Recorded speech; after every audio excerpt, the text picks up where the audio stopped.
네, 오늘 시장에서는 어떤 이슈가 눈길을 끌었을까요? 야인스톡 오늘의 이슈 공개합니다. 오늘의 이슈입니다. 시장도 코로나19 몸살, 하방 시그널의 전조인가입니다. 코로나19 재확산 우려에도 잘 버텨주던 우리 시장이 오늘은 결국 한숨 쉬어갑니다. 코로나19 신규 확진자 수가 400명이 넘어가면서 사회적 거리두기 3단계 격상에 대한 우려도 점점 커지고 있는데요. 이에 코로나 관련주를 제외한 대부분의 종목들이 하락하면서 목요일장을 마쳤습니다. 이번 주 초에 외국계 투자은행들은 한국 증시에 대해서 긍정적인 전망을 내놨었죠. 코로나19 여파에 따른 부정적인 영향보다는 유동성 증가와 또 2분기 실적 선방에 따른 주가 상승 여력이 충분하다고 평가하면서 코스피 목표치를 상향 조정했었습니다. 그런데 어제 오늘 확진자 수가 급증하면서 코스피가 흔들리고 있는 건데요. 오늘 시장에서는 또 기다리고 있었던 여러 가지 이슈가 있었습니다. 먼저 한국은행의 기준금리 결정입니다. 금통위는 이번에도 기준금리를 0.5%로 동결을 하고요. 코로나19 재확산과 함께 경기가 더 나빠지는 상황에서 어쩔 수 없는 선택이었다라는 분석도 나옵니다. 한편 올해 GDP 성장률 전망치를 마이너스 0.2%에서 마이너스 1.3%로 대폭 하향 조정합니다. 이마저도 국내 코로나19 재확산이 10월 중에는 진정된다는 전제 하에서이고 겨울까지 이어질 경우에 성장률은 마이너스 2% 밑으로도 떨어질 수 있다는 전망을 내놓기도 했고요. 자, 이제 또 잠시 후에 시작되는 잭슨홀 미팅에서 제롬 파월 의장의 코멘트에도 주목을 해봐야 합니다. 연준의 통화 정책에 대한 방향이 나올 것으로 보이는 가운데 파월 의장의 코멘트에 따라서 앞으로 시장 분위기가 달라질 것이라는 전망입니다. 네, 오늘 시장에 대한 이야기 해보도록 할게요. 다양한 이슈 있었는데요. 목요일입니다. 오늘 김민준 전문가님 그리고 박준현 운영령님과 함께 할게요. 두 분 안녕하세요. 네, 안녕하십니까. 반갑습니다. 자, 오늘 이 두 분에 대해서 오늘 두 분과 함께 오늘 시장이 좀 하락하면서 마감을 해서 또 걱정도 많으셨을 텐데 한번 이야기 나눠보도록 하겠고요. 궁금하신 종목이라든지 궁금하신 내용들 함께 이야기 나눠주시길 바라겠습니다. 궁금하신 종목은 함께 매수가와 비중 올려주셔야 하고요. 유튜브 실시간 채팅창 그리고 토마토TV 아자아자 게시판으로 올려주시면 되겠습니다. 또 이 두 분의 진단을 또 여러분들이 많이 좋아하시잖아요. 종목 진단 시간 준비되어 있다는 점 잊지 마시고 끝까지 함께 보시길 바라겠습니다. 자, 그러면 오늘도 400명 함께하고 계시네요. JY리님 함께 오셨고 주미영님, 또 경제야 살아나자님 오셨습니다. 바른생활님, 플립사랑님까지, 다다파파님까지 함께 인사 나눠주고 계시고요. 이야기 본격적으로 시작해보도록 할게요. 자, 오늘 시장 이야기 한번 나눠보도록 할게요. 코로나19 신규 확진자 수가 더 이상은 늘지 않았으면 좋겠다 했는데 어제는 300명, 오늘은 400명까지도 돌파를 했습니다. 그러면서 지수는 하락을 했고요. 시장에 또 여러 가지 또 주요한 이벤트들도 기다리고 있었는데요. 일단 오늘 가장 기다렸던 소식 중에 하나가 기준금리에 대한 이야기일 텐데 김민준 전문가님, 오늘 기준금리 결국에는 또다시 동결을 했어요. 0.5%로. 이에 대한 내용 좀 자세히 짚어볼까요? 네, 뭐 오늘 거의 동결을 다들 예상하셨을 겁니다. 이제 뭐 금리를 워낙 유동성 공급을 많이 하면서 금리를 내렸는데 더 떨어질 데가 없죠. 솔직히 말씀드려서 네. 저희 나라는 현실적으로 제로 금리는 좀 어렵습니다. 해외와는 좀 상황이 틀리고요. 이제 뭐 코로나 확진자 수가 좀 증가하고 한국은행에서 이제 2분기 때는 전제 조건이 좀 깔려 있었거든요. 이런 코로나 확진자가 증가하지 않을 것이다. 네. 우리나라가 좀 후한 평가를 받았지 않습니까? 근데 이제 결국은 코로나 확진자가 나오다 보니 경제 전망치를 좀 하향 조정했습니다. 그러면서 이제 하향 조정했으면 좀 유동성 공급을 많이 해야 되지 않나. 그렇죠. 그런데 금리 동결한 이유는 이제 코로나가 재유행하고 있지만 지금 내릴 수 있는 최저 수준이다. 금리는 좀 이런 평가가 있으면서 결국은 금리 동결로 갔는데 이런 뭐 금리 동결을 했다고 해서 시장에 어떤 충격은 없었던 것 같습니다. 큰 영향은 없었던 것 같아요. 네, 오늘 금리 동결로 시장에 충격이 온 것으로는 판단하기가 좀 쉽지 않은 것 같습니다. 아무래도 코로나 확진자 수가 조금 더 영향을 많이 미치고 있는 모습인데, 자, 박준영 운영령님께서는 기준금리에 대해서는 어떻게 보셨을까요? 예, 뭐 앞서 얘기했다시피 뭐 다들 채권 담당자들한테 이제 항상 물어보거든요. 이번 네. 금통위 쪽에서 어떻게 할 것 같냐, 금통위원회 쪽에서 금리라서 뭐 10명 중에서 10명 다가 금리를 동결할 거라고 했으니까 시장에서도 거의 다 알고 그렇게 생각을 하고 있었던 거죠. 어떻게 보면 최근에 이제 코로나가 확산이 좀 되고 있고 그러니까 어떻게 보면 경기 상황이 안 좋으니까 금리를 내려야 되는데 앞서 얘기했다시피 네. 더 이상 금리를 내리기가 쉽지 않고 네. 또 이제 금리를 내리게 되게 되면 또 부작용도 있죠. 지금 뭐 부동산 때문에 부동산에 또 영향을 미칠 수 있는 그런 또 부분도 또 있는 거고 또 외국인 자금들이 지금도 빠져나가고 있는데 그것도 하나 이제 빌미가 될 수가 있거든요. 예, 금리를 더 내리게 된다면. 네. 그래서 여러 가지 그런 또 부작용도 있기 때문에 가장 그 부분 자체는 더 이상 금리를 내릴 수 없을 만큼 최저치까지 와 있기 때문에 당연히 코로나 국면 쪽에 확산되고 있기 때문에 경기가 더 안 좋아질 거고 또 한국은행도 이따 얘기해야 되겠지만 경제 성장도 하향 조정을 했을 정도로 경제 상황이 안 좋기 때문에 당연히 어떻게 보면 금리를 내려야 되는 건데 쉽지 않은 그런 결정이었기 때문에 당분간 이런 또 저금리 정책 자체가 계속적으로 전개될 수밖에 없는 그런 오늘 금통위 결과가 아닌가 봐야 될 것 같습니다. 여전히 시장이 어렵다라는 거를 이제 한국은행에서도 좀 알고 이러한 동결이라는 조치를 취한 것 같은데요. 말씀해 주신 것처럼 이 동결과 함께 GDP 성장률에 대해서도 하향 조정을 했습니다. 마이너스 1.3%로. 근데 만약에 이제 코로나19가 이 재확산이 쉽게 끝나지 않는다면 마이너스 2.2%까지 2% 밑으로 하향 전망까지 내놓고 있으면서 조금 걱정스러운 멘트들을 많이 내놨어요. 이 경제 성장률 하향 조정에 대한 이유는 어디 있을까요? 일단 이 성장률에서 이제 하향 조정하기 앞서서 솔직히 이제 시청자분들이 지금 이 주제를 보고 있으시거든요. 제가 많은 이제 야인스톡 나와서 주제를 다루는데 네. 이런 주제는 솔직하게 주식 공부하는데 그렇게 큰 도움 되지 않습니다. 그래요? 솔직히 말씀드려서 그래도 경제 시장 전망을 알아야지. 전망치라든지 큰 장기 투자의 관점에서 올해의 주가의 어떤 상반견이라든지 이런 것에 관해서는 도움이 되는데 지금 어떤 두세 달의 흐름을 보고 단기 트레이딩 관점에서 접근하신 분들에게는 이런 거 솔직히 필요 없거든요. 그럼 오늘은 큰 그림 보죠. 네, 무의미한 거고요. 단지 네. 그냥 올해 시장 흐름이 이렇게 좀 전제가 되겠구나.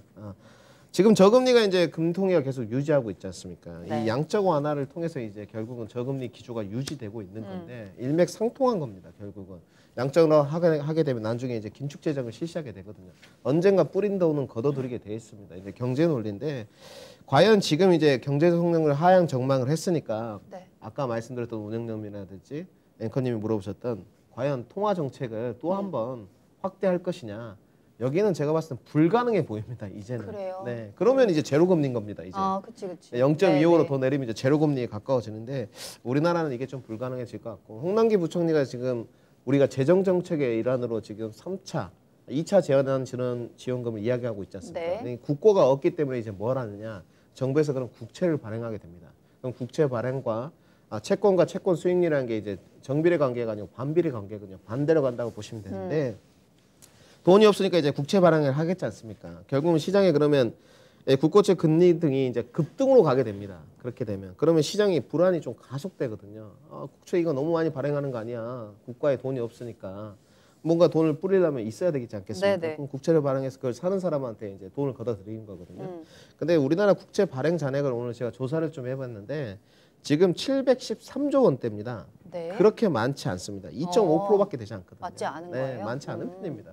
실질적으로 이런 측면도 좀 생각을 해야 될 것 같고 하향 전망이 조정됐으나 여러 가지 네. 여건을 봤을 때 통화 완화 정책을 하기 쉽지 않고 그 다음에 국채 발행을 했어도 큰 충격은 없을 것이다.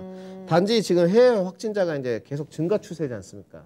경제 전망이 하향 조치되는 것도 수출이나 수입도 굉장히 큰 역할을 할 건데 수출 회복이 역시나 불투명하죠. 네. 지금 상황에 관해서는 해외에 계속 확진자가 나오다 보니 이런 부분은 이제 쉽게 회복될 것 같지는 않습니다. 우리나라보다는 해외에 이제 영향을 많이 받기 때문에 그리고 이제 2차 대유행 시 조사를 좀 해봤는데 수출 증감률이 마이너스 7.6%입니다. 상당히 높은 수치거든요. 네. 그리고 이제 민간 소비가 마이너스 5%까지 추락한다. 이 민간 소비가 이제 추락하게 되면 증시에 직격탄이 좀 옵니다. 수출도 만약에 증감률이 떨어지게 되면 직격탄이 오지만 이거는 이제 네. 해외 수출 비중이 높은 뭐 반도체라든지 경기 민감주라든지 이런 거보다는 대외 수출 비중이 높은 것들이 종목에 타격이 오고 이제 민간 소비가 떨어지면 경기 민감주들이 바로 타격이 오거든요. 돈을 쓰지 않기 때문에 이렇게 정리를 하시면 될 것 같습니다. 알겠습니다. 자, 근데 이제 이 하향 조정이 심지어 이 3단계 격상에 대한 부분은 포함되지 않은 수치다라고까지 얘기를 했기 때문에 만약에 코로나19가 더 길어질 경우에는 경제 성장률이 더 떨어지지 않을까라는 우려도 있는데요. 자, 운영령님께서는 어떻게 보세요? 이 하향 조정한 거에 대해서 우리 어느 정도로 받아들여야 될까요? 그 조정한 부분을 어느 정도 저는 좀 반영 됐어 오늘 이주일 총재가 얘기했다고 좀 보고 있는 쪽이거든요. 지금 뭐 이제 당초에 0.2%에서 지금 1.3% 정도로 마이너스로 1.3% 정도 하향 조정을 했지 않습니까? 네. 본래 이거는 어느 정도 예견했던 부분입니다. 아니면 7월 달인가요? 하향 조정을 하겠다고 그랬거든요. 하긴 하면서 이번에 이제 다시 코로나 확산이 좀 되니까 그러면 더 확산이 좀 되면 이제 마이너스 2.2까지 갈 것다는 부분 자체는 이 부분이라고 좀 봐야 될 것 같아요. 현재 지금 정부에서 지금 코로나 확진자 수가 증가됨에 따라 가지고 지금 3단계 거리두기까지 가느냐 안 가느냐 지금 시장에서 그게 지금 가장 관심이거든요. 네. 그게 가게 되면 어떤 영향을 미칠지, 즉 GDP 성장률에 얼마만큼 영향을 미칠지 오늘 전망치가 나왔는데요. 그러니까 일반적으로 이제 사회적으로 3단계 진입하게 되면 대체적으로는 2주 정도를 간다고 얘기하거든요. 2주마다 한번 점검을 하겠죠. 네. 일주일 단위로 셧다운이 좀 되게 되면 이제 가장 중요한 부분 자체가 이제 고위험군에 해당될 수 뭐 극장이라든가 카페라든가 그런 것들이 다 영업을 못 한다고 하지 않습니까? 네. 그러면서 이제 전체적인 경기가 유치되면서 GDP 감소 요인으로 나타나는데 일주일 동안 셧다운이 되게 되면 GDP에 얼마만큼 마이너스가 나오느냐? 마이너스 0.2 정도가 떨어진다는 거거든요. 그럼 2주 동안 셧다운이면 0.49, 한 달 동안 셧다운, 그러니까 3단계, 셧다운이라 3단계 정도 진입이 계속 진행이 된다면 그 0.8% 정도 GDP가 마이너스 나온다는 거니까. 그래서 현재 지금 마이너스 0.2에서 1.3% 정도 좀 내렸던 그랬던 부분이라 좀 봐야 될 것 같은데. 네. 그래서 이제 이 전망에 따라 가지고 내년도 같은 경우도 이제 전망치를 당초에 3.1에서 2.8% 정도까지 전망치를 하향 조정을 했거든요.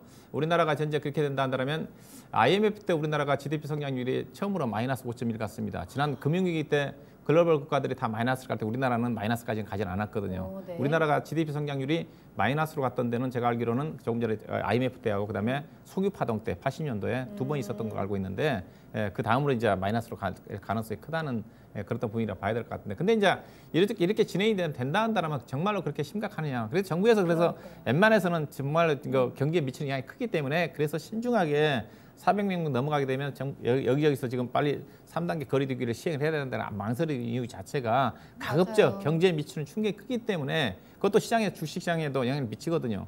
그래서 신중하게 지금 결정을 미루고 있는 게 아닌가 그렇게 좀 봐야 될 것 같은데요. 네. 그래서 일단은 그런 어떤 부분들을 좀 고려를 해본다는 그런 어떤 부분들도 상당히 주가에 반영돼 가고 있는 그런 부분들이기 때문에 이런 어떤 부분들이 현재 주식시장에 그냥 GDP가 떨어지면 결국 기업도 실적이 떨어지는 거예요. 당연히 주가가 떨어질 수밖에 없거든요. 그렇다면 우리나라 그 정도로 주가가 많이 빠지느냐 봐야 되는데 우리나라 물론 당초에 다 떨어지면 세계에 비하면 이거 자료 나왔지 않습니까? 잘 보시게 되게 되면 그래도 우리나라가 성공적으로 코로나 국면을 잘 돌파를 하면서 OECD 국가 중에서 우리나라가 유일하게 OECD 국가 중에서 지난번에 6월달 이후에 8월달에 조정을 했는데 우리나라만 오히려 상향 조정을 했어요. 네. 그렇죠. 마이너스 1.2에서 0.8로 우리나라만 조정을 했거든요. 근데 이제 이게 이제 코로나 확산되기 때문에 OECD에서 다시 지금 원 상태로 다시 만약에 2주 정도라든가 셧다운하게 되면 다시 GDP 성장 다시 당초보다 1.2% 정도 조정할 가능성이 크거든요. 네. 근데 그렇다 한다 하더라도 우리나라가 압도적으로 좋다는 거죠. 올해 보게 되면 선진국들은 지금 프랑스라든가 영국 같은 경우는 마이너스 GDP 성장률이 14%지 않습니까? 미국 같은 경우는 2분기에만 마이너스 GDP 성장 마이너스 32.9%였거든요. 근데 연간으로 따지면 미국이라든가 일본이라든가 선진국 같은 경우는 마이너스 7% 8%잖아요. 우리나라는 만약에 최악의 경우 아까 이주열 총재가 2% 넘게 마이너스 2.2%가 간다고 그랬으니까 그렇다 한다 하더라도 우리나라가 OECD 국가 중에서 상당히 양호하다. 그런 어떤 측면에서 주가에 여러분들 너무 걱정하지 마셔라. 현재 주가에 크게 영향을 그렇죠. 그런 어떤 부분들을 고려해서 이미 주가가들이 최근에 조정을 좀 받았고 그래서 만약 셧다운이 된다 한다면 한번 충격을 좀 받겠지만 그때 바로 저점이 저는 형성되지 않겠나 그렇게 보고 있습니다. 지금 경제 성장률에 대해서 우리 주가에 대해서 이야기 나누고 있는데 이제 시청자분이 코로나 확진자 수에 우리나라 증시만 유독 이렇게 많이 흔들리는 이유가 뭘까 하셨는데 지금 우리는 왜 이렇게 증시가 코로나19에 예민한 거예요? 뭐 솔직히 말씀드려 트라우마가 3월 때문에 있기 때문이라고 말씀드리고 싶은데 이거는 너무 좀 변명 같은 이야기고요. 네. 우리나라 국내 증시가 이제 운영자님 나와 계신데 자생력이 상당히 떨어집니다. 이렇게 반문을 한번 해보겠습니다. 오늘 코로나 확진자가 많이 지금 발생되고 있는데 만약에 중국하고 미국이 안 좋았다. 안 좋았다. 네, 안 좋았다. 3월에 겪으셨지 않습니까? 미국하고 중국도 안 좋았거든요. 그럼 증시가 엄청나게 내려갔지 않습니까? 네. 상대적으로 지금 코로나 확진자가 나오고 있는데도 선방하고 있는 겁니다. 안 좋은 게 아니고. 여기서 지금 미국하고 지금 제가 다음 주제가 지금 잭슨홀인데 지금 제가 차트를 좀 켜놨어요. 이게 실시간 차트거든요. 이거 돈 내고 봐야 되는 겁니다. 그래요? 바뀌어가지고. 근데 10시 10분부터 지금 제롬 파월 의장이 블룸버그에서 지금 실시간으로 화상 채팅을 하고 있거든요. 네. 제가 잠깐 봤는데 주가가 지금 엄청나게 올라가고 있습니다. 나스닥 지수가. 10분 만에. 네, 지금 이 실시간 차트인데 포인트가 지금 70포인트가 넘게 올라갔거든요. 10분 만에. 제롬 파월 의장이 지금 나와가지고 한마디 하니까 주가 변동폭이 크다는 거죠. 네. 근데 이제 미국이 이렇게 좋기 때문에 그나마 선방을 하는 거지. 미국이 안 좋았다면 저는 이번에 750선 그냥 밀렸을 겁니다. 코스닥 지수. 저희가 증시가 조정을 받을 때 미국이 좀 받쳐줬기 때문에 이 정도로 지금 양호한 추세인 거지. 그러니까 미국하고 중국이 좀 버텨줄 때 하루빨리 신종 코로나 확진자가 300명, 200명 또는 내려간다면 다시는 다시 올라갈 수도 광복절 있겠네요. 직전에 850포인트, 860포인트로 정상화될 수 있다. 이렇게 말씀드리겠습니다. 그럼 말씀해 주셨으니까 잭슨홀 이야기 바로 함께 이어가 보도록 할게요. 이 잭슨홀 미팅에 지금 우리 국내 주식 하시는 분들도 굉장히 주목을 하고 있는데 좀 어떤 내용들을 우리가 체크를 해봐야 되는 걸까요? 그러니까 원래 이제 뭐 저는 지금 하지 않는데 뭐 이제 파생을 하시는 분들은 이 해소물 많이 하시거든요. 근데 이런 날은 이제 매매하시면 안 되죠. 잭슨홀 미팅이 나오고 있는데 변동성이 클 테니까. 네, 제롬 파월 의장이 이제 비둘기파적인 이야기를 기대하고 있는 건데 시장에 이런 거는 결국은 후발적인 해석입니다. 얼마만큼의 이제 비둘기파적인 이야기를 해줄 거냐. 제롬 파월 의장의 지금 스탠스를 봤을 때는 오전에도 제가 말씀드렸는데 이제 중립적인 스탠스입니다. 이게 무슨 말이냐? 연준에서 하는 데가 재정 정책을 하는 데가 아니지 않습니까? 우리나라 한국은행처럼 통화 정책을 하는 데인데 이제 해줄 거 다 해줬어요.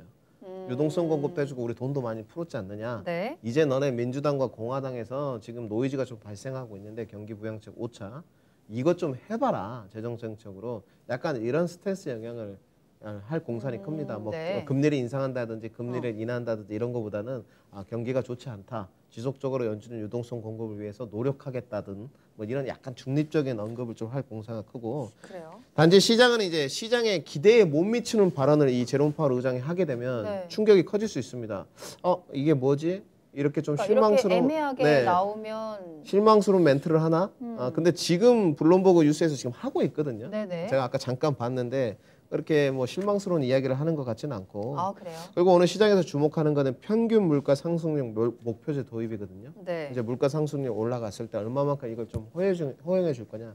연준은 앨런 의장 때부터 제롬 파월 전 의장 때부터 그 마찬가지입니다. 항상 2%대 목표치를 좀 두고 있습니다. 그래서 이 부분도 시청자분들께서나 아마 시장 투자자들이 주목하는 부분이지 않을까 생각하고 있습니다. 네, 지금 이제 이미 하고 있는 중인데 어떤 이야기가 나오는지 좀 많은 분들 궁금해하실 것 같아요. 운영형님께서는 이 잭슨홀 미팅 어떤 내용을 좀 주목해 볼까요? 우리? 뭐 딱 1년에 한 번씩 열리지 않습니까? 원래 이제 각국 중앙은행 총재들, 경제장관들, 그다음에 학자들이 참여해서 대체로 이제 항상 연준 의장이 이제 연설을 하면서 이제 향후의 통화 정책 방향에 대해서 얘기를 하지 않습니까? 네네. 이번 같은 경우 이제 10년 동안의 향후 통화 정책에 대해서 얘기를 한다는 그런 주제인 것 같은데.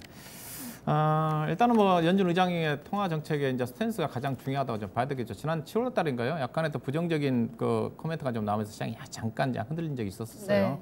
네. 그렇기 때문에 한번 그런 노이즈가 있는 상태이기 때문에 연준이 어떤 얘기를 할지 일단은 가장 중요한 부분 자체는 이제 현재 시장에서는 그렇게 뚜렷하게 확실한 정책적인 그런 부분들은 나오지는 않을 거다. 시장에 미칠 수 있는 그런 부분들은 현재 연준이 할 수 있는 정책은 네. 현재는 없습니다. 왜냐하면 통화 정책 더 이상 금리를 내릴 만한 건 없어요. 역시나. 지금은 각국들이 지금 통화 정책보다는 재정 정책이거든요. 재정 정책의 중요성이 더 부각되고 있기 때문에 연준도 아마 이제 그런 측면에서 자기들 할 수 있는 거 통화 정책으로 더 이상 금리를 못 내리는 거니까 계속적으로 돈을 푸는 정책을 유지를 할 거다. 그러면서 각국의 더 재정적 확대를 통해서 경기를 살리는 쪽과 관련된 얘기가 좀 나오지 않겠나. 정말 가장 중요한 것 자체, 영향을 미치는 부분 자체는 바로 이제 우리 김민정 의원님가 얘기했다시피 물가 상승률 목표치를 언급을 하느냐가 중요하다고 봐요. 네. 조금 전에 이제 지난 그 1차 배시 때 2016년도인가요? 그때 이제 그 물가 상승률 가이드라인 2%를 제시했었는데 지금은 2%대를 제시하면 쉽지 않을 것 같고 2.5% 정도까지 제시하지 않겠는가 그런 부분도 있거든요. 근데 또 이제 그것도 제시하기 쉽지 않다는 것 자체가 2.5% 정도까지 올리면 네. 시장에서는 물가라는 게 사실 심리가 중요하거든요. 심리가 중요하기 때문에 그럼 2% 정도까지 물가가 올라가도 괜찮겠구나. 그렇게 생각하면 물가 올라가 버릴 수가 있기 때문에 그것도 제시하지 않는다는 거죠. 그래서 일단은 연준의 통화 정책도 또 마찬가지고 우리나라도 마찬가지고 중앙은행들의 가장 중요한 것 자체가 경기 부양이 아니거든요. 네. 물가가 우선이거든요. 물가가 올라가게 되게 되면 연준은 금리 인상이라든가 신경을 쓰게 돼 있습니다. 그래서 물가 수준의 목표가 이번 관련해서 가지고 어떤 코멘트가 나오느냐. 그럼 이 물가 코멘트가 우리 시장에는 어떤 영향을 미칠까요? 만약에 물가에 조금 전에 연준이 2%대는데 돈이 많이 풀렸기 때문에 2% 가지고는 좀 시장에 부정적인 영향을 미칠 수가 있을 것 같고 조금 더 높게 2.5% 정도까지는 용인하겠다는 그런 어떤 정확한 얘기는 아니겠지만 물가에 대해서 약간 신축적인 그런 것들이 나온다는 시장에서 긍정적으로 좀 반영하지 않겠나 좀 보고 있습니다. 그럼 우리 시장에도 조금 긍정적으로 같이 끌고 올라갈 수도 있는 스탠스일까요? 예, 그렇죠. 뭐 연준의 스탠 통화 정책 자체가 절대적으로 중요하죠. 이제 그런 부분 자체가 오늘 미국 시장에서 반영이 됐고 국내 시장에도 내일 그런 부분들이 반영되지 않겠나 봐야 될 것 같습니다. 일단 이 잭슨홀의 미팅에서 나오는 경우는 통화 정책보단 재정 정책 쪽으로 그리고 물가 목표치에 대한 제시가 조금 더 중요하다라는 의견인데 어쨌든 이 통화 정책은 계속해서 만약에 비둘기파적으로 해서 완화 정책이 나온다면 유동성도 계속해서 좀 있을 거 아니에요. 외국인들이 또 우리 시장에 그러면 들어올 수도 있는 거고 그리고 이제 국내에서 또 오늘 그 얘기가 있었잖아요. 공매도 금지를 연장하겠다라고 했으면 외국인 유동성 늘어나고 개인들 유동성도 늘어날 수 있으면 우리 시장 계속해서 힘 받을 수 있는 거 아니에요?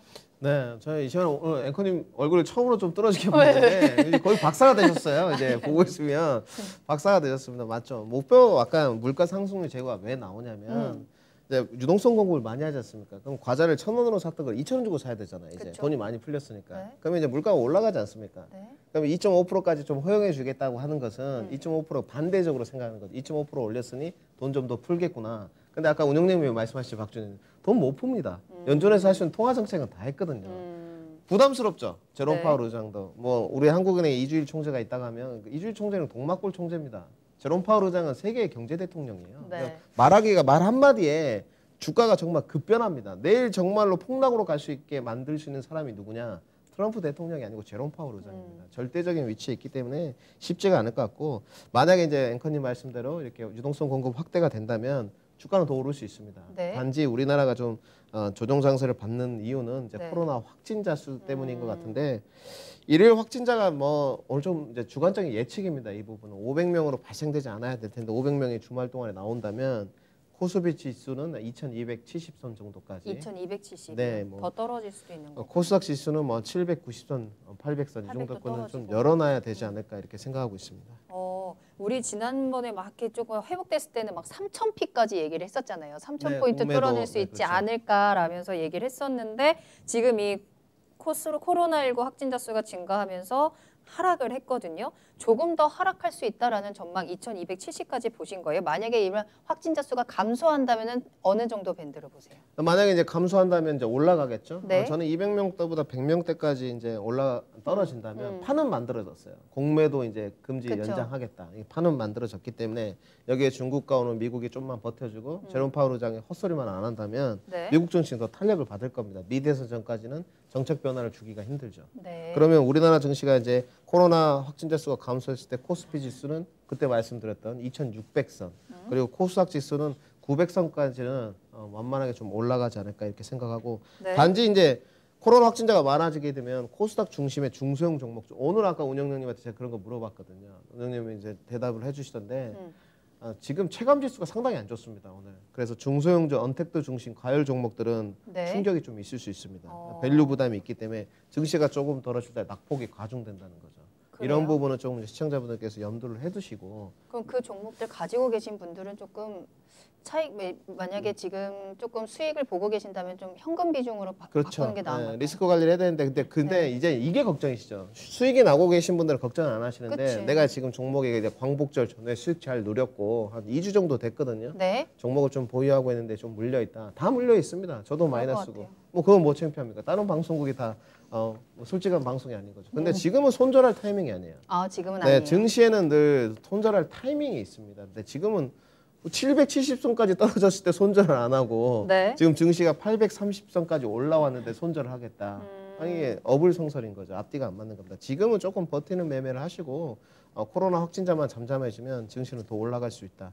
이렇게 말씀드리겠습니다. 그럼 지금의 조정은 잠깐인 걸까요? 계속해서 추세 상승에 대한 여력은 계속 갖고 계세요? 제가 그래서 아침마다 점을 칩니다. 네, 요새 신종 코로나 확진자 몇 명이냐. 네, 지금 참 맞는 편이에요. 네, 이걸 알 수가 없는 부분인데 이 코로나 확진자에 따라서 지수가 움직이고 있으니 뭐 코로나 확진자 수가 관건인 네, 거고요. 답답할 노릇인데 지금은 인정을 해야 될 것 같습니다. 코로나 확진자의 수에 따라서 증시의 변동폭이 움직이고 있다. 이렇게 말씀드리겠습니다. 알겠습니다. 자, 운영형님께서는 어떻게 보세요? 지금 조정을 받고 있는데 더 떨어질 수도 있다라고 보세요? 저도 딱 그 코로나 확진자 수 추이에 민감하게 반응하는데 언제까지 반응하냐? 다음 주 월요일까지입니다. 예, 이게 반영되더라. 다음 주 월요일까지만 코로나 확진자 수의 추이를 신경 써야 될 것 같고요. 이게 늘던 줄던. 네, 그렇죠. 결정 나겠죠. 왜냐하면 주말 동안에 400명, 500명 넘어가게 되면 월요일 날 바로 사회적 거리를 3단계 진입하면 그때 아침에 시가에 20-30포인트 빠질 겁니다. 그때가 저는 마지막 바닥이라고 생각하고 있고요. 뭐 저는 개인적으로 이제 그래서 어떤 발표되는 시점이 바닥입니다. 사직거래. 거기다 대고 파는 건 절대 아니고요. 오히려 그때 적극적으로 주식을 사야 되는데 얼마만큼 떨어지느냐.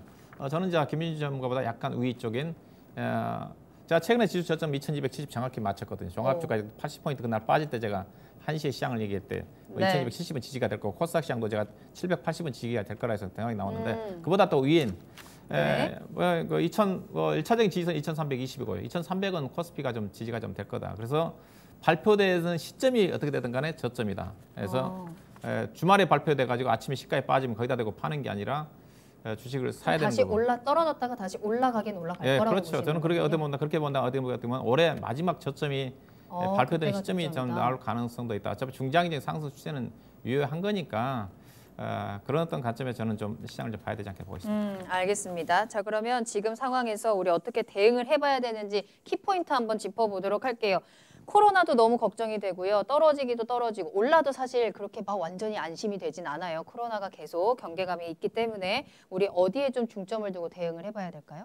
네, 저도 요새 이제 뭐 회원 방송도 하고 시청자분들하고 이렇게 접촉도 좀 하거든요. 네. 낮에 이제 킴 스트레칭을 하는데 이제 이렇게 질문을 이제 앵커님들이 전달해 주시면 고민이 많습니다. 정말로 좀 이제 코로나 관련된 종목으로 좀 선회를 해가지고 단기 단타 접근을 해야 되느냐 뭐 이렇게 생각을 하고 있는데 지금 증시의 키는 솔직히 말씀드려서 코로나 확진자예요.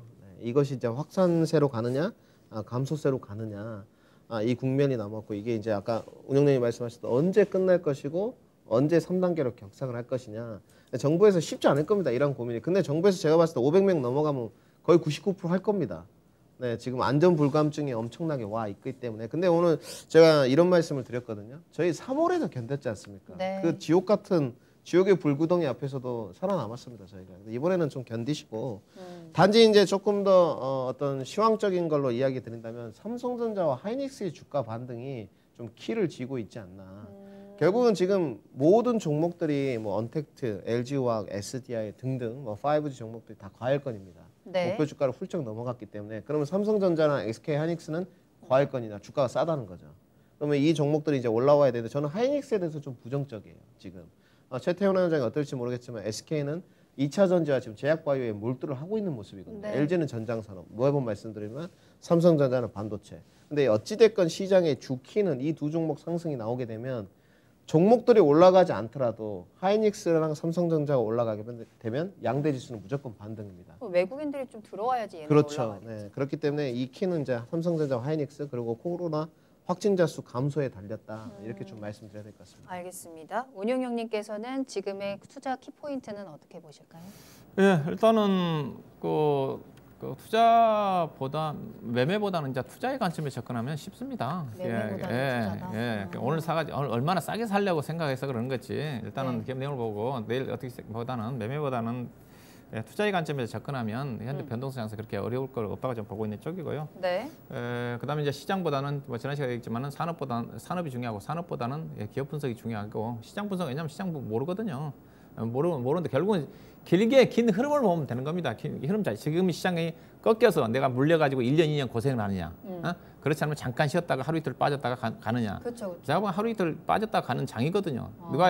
누구도 현재 시장에서 대체적으로 시장이 꺾여서 해서 코로나 확산된다고 시장이 곤두박질 친다. 다시 저점까지 내려간다. 그러면서 1년, 2년 기다려야 주가가 온다. 그렇게 생각하지는 않거든요. 그러면 좀 기다릴 필요가 있다고 좀 보고 있는 쪽이고요. 네. 지금 시장은 이제 변동성 장세이니까 내동 매매를 하시면 안 됩니다. 주가가 올라갈 때 따라서 하고 빠지면 거기다 팔고 그런 매매만 자제하면 되겠죠. 자제하면 될 것 같고 그리고 단기적으로 이제 좀 매매를 할 수 있으신 분들은 시장의 방향이 확인될 때까지 약간 변동성이니까 일정 부분 자체는 뭐 트레이딩 관점에서 접근하는 전략도 좀 필요하지 않겠나 저는 보고 있습니다. 알겠습니다. 자, 이렇게 해서 코로나19 신규 확진자 수가 증가하면서 최근에 우리 증시가 오늘 조금 빠졌습니다. 그리고 이제 뭐 기준금리라든지 잭슨홀 미팅에 대한 내용들도 좀 주목을 해봐야 되는 상황인데 일단은 우리 지수의 향방은 코로나19 확진자 수에 좀 걸려 있는 것 같아요. 지금 좀 빠진다고 하더라도 언젠가는 계속 상승할 거라는 믿음 가지고 있으니까요. 여러분들도 함께 믿음 가지시면서 산업에 또 기업의 실적이 받쳐주는 종목들은 언젠가 또 올라가니까요. 그런 종목들도 함께 잘 찾아보시면 좋을 것 같아요. 자, 그러면 야인스톱 오늘 여기서 마무리하도록 하겠습니다.